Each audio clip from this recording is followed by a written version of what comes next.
been accused, but we don't see it practically happening. And you're talking about a division. I believe there's, what do you call it, the anti-corruption division at the judiciary. But the question that she talks about, how do we shield these cases from political interference, even when people feel that there could be some targeting? I mean, how do you shield it? Judiciary is very independent, and so they should really prosecute these cases, whether people are saying our person has been targeted or not. They should actually handle these cases with all the seriousness that it demands. And I think also the side of the prosecution, because sometimes we get these big headlines coming out, so-and-so has been accused of taking this amount of money. At the end of the day, when the prosecution prosecutes the case, then when they go to court, then the case is so deflated. At the end of the day, everything is lost. They are not able to prove.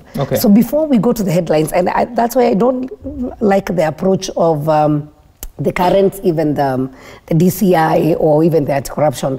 Don't give us the headlines. Don't blow out the case. Let's meet in court and then you can give the details. Sometimes we get so much details on the paper. So by the time these people are going to court, they have already set up their defense and everything else. They have already hidden some documents because we first spoke even before they were arrested. And we have seen several cases where it's like dramatized. Could we stop the drama and actually handle the real criminals?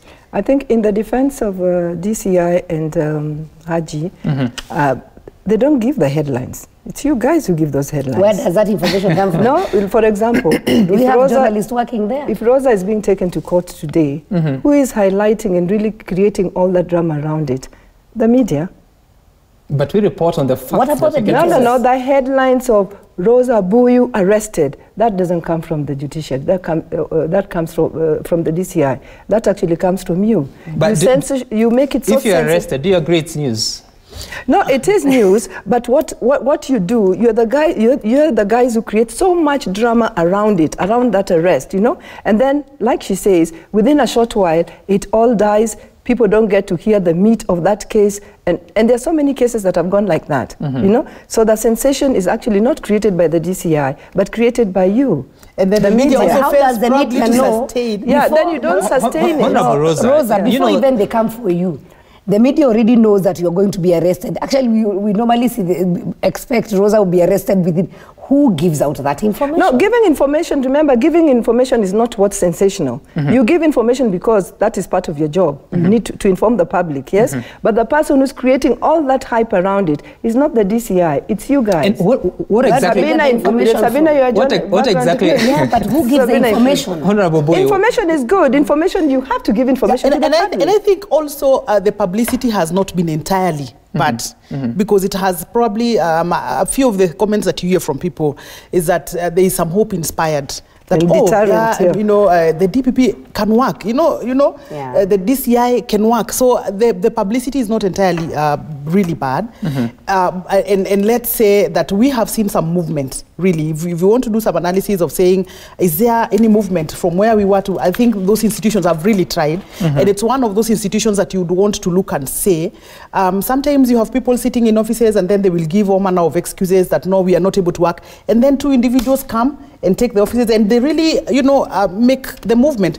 And so I would really want to say that sometimes it's not even about political interference. And I would want to give an example with the education reforms that we experienced some times back. It was really difficult for us, and I'm happy Honorable Sabina is here. She was a member of the Education Committee. You know how we couldn't move a policy from here to here because of the noise, you know. But we have a decisive person that sits on the desk and says, we are moving. And we are moving, and they lead from the front. So severally, I think people just give excuse of political this and political that. But do you have the will? Do you have the drive yourself? Are you convinced the conviction to drive processes? Do you have it? Okay. But all right. We need to exit from the topic. Yes. Yeah. This political interference actually hampers the fight against corruption in our country.